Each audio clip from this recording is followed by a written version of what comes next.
702. The Naked Scientist. Time for the Naked Scientist, as we do on a Monday. It is 21 minutes to 3 o'clock, and you can give us a call to get all of your science-related questions in 011 883 0702, the WhatsApp line 072 702 1702. Happy Monday, Doctor. How are you doing? I'm really good, and how about yourself? I am fantastic. I did miss you last week, I must admit. I know. I missed you too. But, absence makes the heart grow fonder and all that. So here we are back together again. It's been quite an exciting week in some respects, hasn't it? Did you watch the rocket launcher and then the recovery of the big booster coming back on the telly last night in America? It's amazing. Did you see that? I saw it on Twitter. Elon Musk had posted, and I had to watch it 3 times to see if my eyes, if they were doing a video reversal. Brilliant stuff, and so fascinating. And I look forward to seeing what that means for all of us. But you know why it transfixed everyone? But the reality is that we've been doing that sort of thing for years, just not on this planet. And some of the Mars rovers and the other landers that have touched down on Mars have been landed on Mars safely using almost an identical technique. Not a recovery of a rocket booster, obviously, but something that comes in at hypersonic speeds, gets close to the ground, and then uses engines to slow itself down and then hover and then lower itself sedately onto the ground.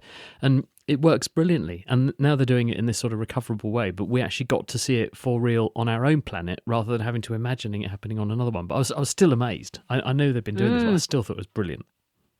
I have to ask a question. We were having a conversation in our parenting and parents feature around dyslexia, it being Dyslexia Awareness Month. And I wondered what is happening in the brain of an individual with dyslexia that the letters can jump about.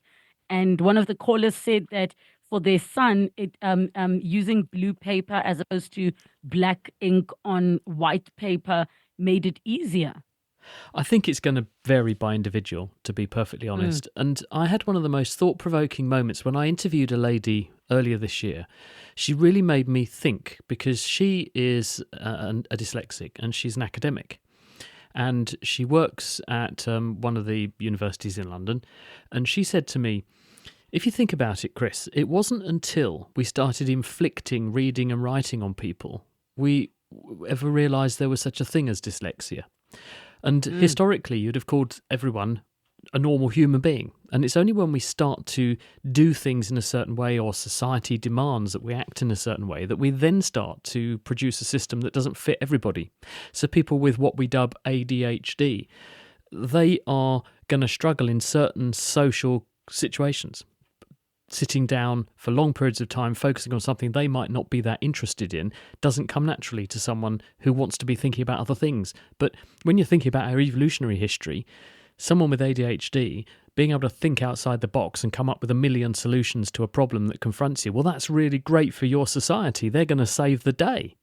And it's the same with dyslexia, that people who are dyslexic have other ways of thinking about things or other ways of handling mental images and that kind of thing. And it's only when we force people to read things a certain way, write and communicate in a certain way, then you put people under pressure to do something that their brain isn't that well adapted to doing, and then we call it a problem. And I'm beginning to have a bit of a problem with that myself. That I just don't think that... I think we need to be very careful about what we call a problem and what we say is a variant of normal. And there are people in society, and the rich mosaic that society is, that work a certain way, and they have advantages in certain circumstances and disadvantages in others. It doesn't mean they're abnormal.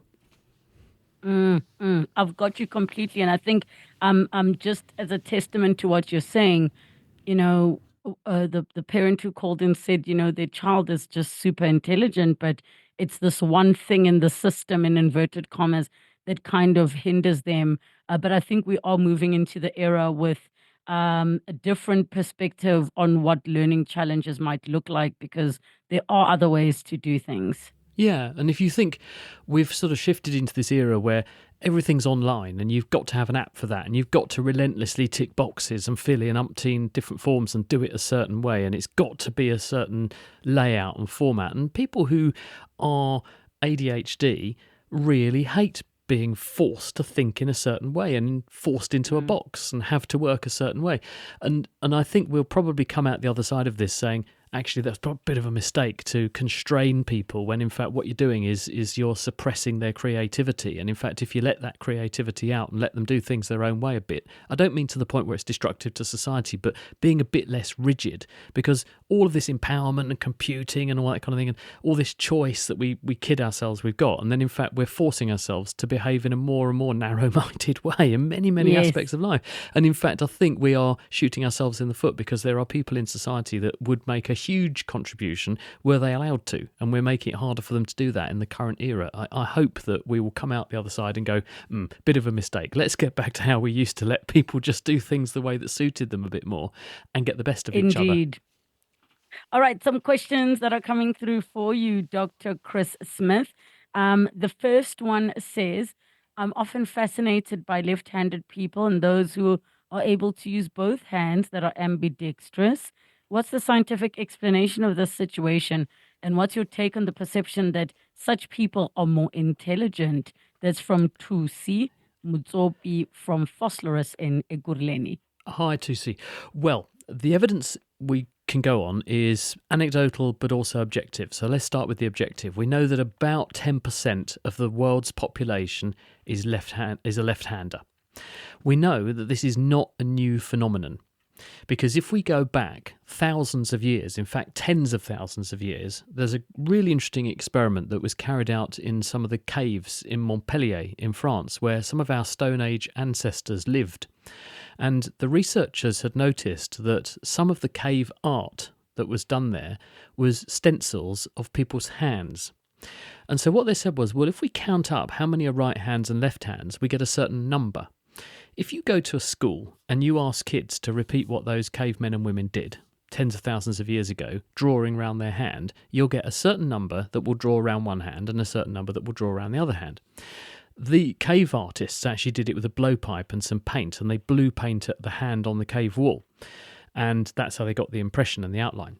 Well, when they did this experiment, they found that they got exactly the same ratio of right and left hands from the school kids as you get from these cave paintings, showing that probably the same ratio of right and left handers exist today as existed back in history.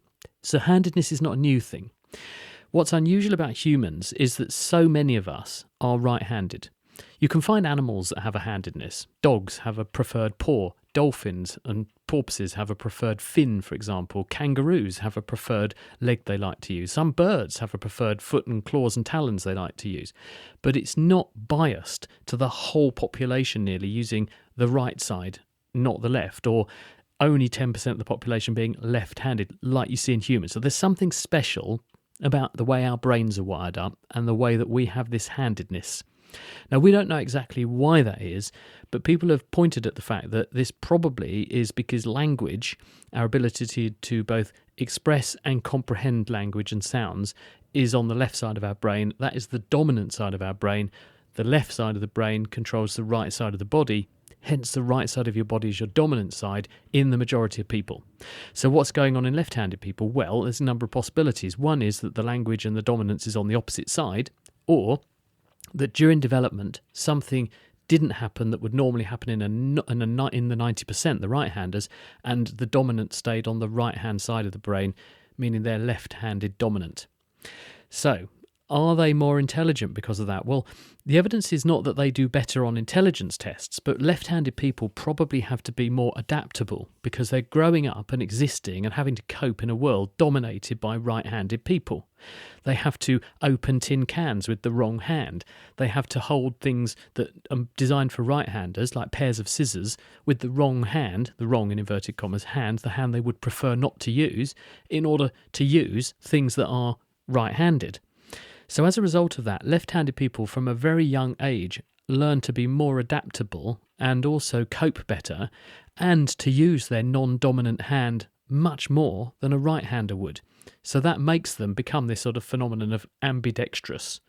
There's no such thing really as ambidextrous. Most people have got a preferred hand, right or left, just as we have a preferred eye, right or left.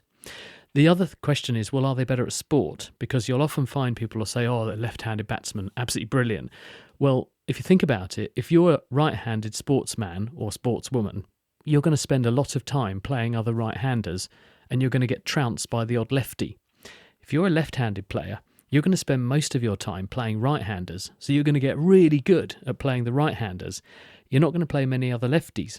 So you will have the advantage. And when you add that to the advantage of growing up in a world that's dominated by right-handers, and you have to exist in that world where you're opening your checkbook, your calculator and your cans the wrong way, you become very good at doing things with both hands very much quicker and very much better than people who are just right-handed. 702. The Naked Scientist. We're still with the Naked Scientist. We've got your voice notes that have been coming through. Take a listen. Reliably and Dr. Chris, if I'm consuming 750 milliliter of a beer, when going to the gentleman's to relieve myself, am I going to relieve more than 750? Is it true? Thank you. You sound so stressed. Well, when he says relieve himself, I hope he means having a wee and not something Yes. else, because that would be very prodigious quantities if it was anything other than just urine. But anyway, let's stick to those facts. What goes in must come out minus something, because what we have when we drink, we're drinking liquid, but we don't just lose liquid through wee, because there are what are called insensible losses to the body. When we breathe, on a cold day, you've seen your breath, the steam that comes out of your mouth. You're losing about half a litre of water from your respiratory system every day because your lungs and your nasal passages are full of damp, moist mucus, which is releasing its water as you breathe. And so you lose water that way. You're sweating. Your feet sweat, your arms sweat, everything sweats. You lose another half a litre at least every day because of those sources. When you go to the number 2 in the loo, you're losing a lot of water there as well. Maybe a few hundred millilitres goes that way. So when you add all of this up, you put back into your body with drinking what you have lost through weeing and other losses. And you have an obligatory amount of wee you have to do, because you have to lose some salt from your body and some waste products like the nitrogenous waste. So there's an obligatory amount of urine you have to produce. And then anything that's in excess, you produce extra urine to get rid of it. So I can't answer this question by saying, yes, absolutely, if you drink 750 will come out. But if everything else were in balance, yes.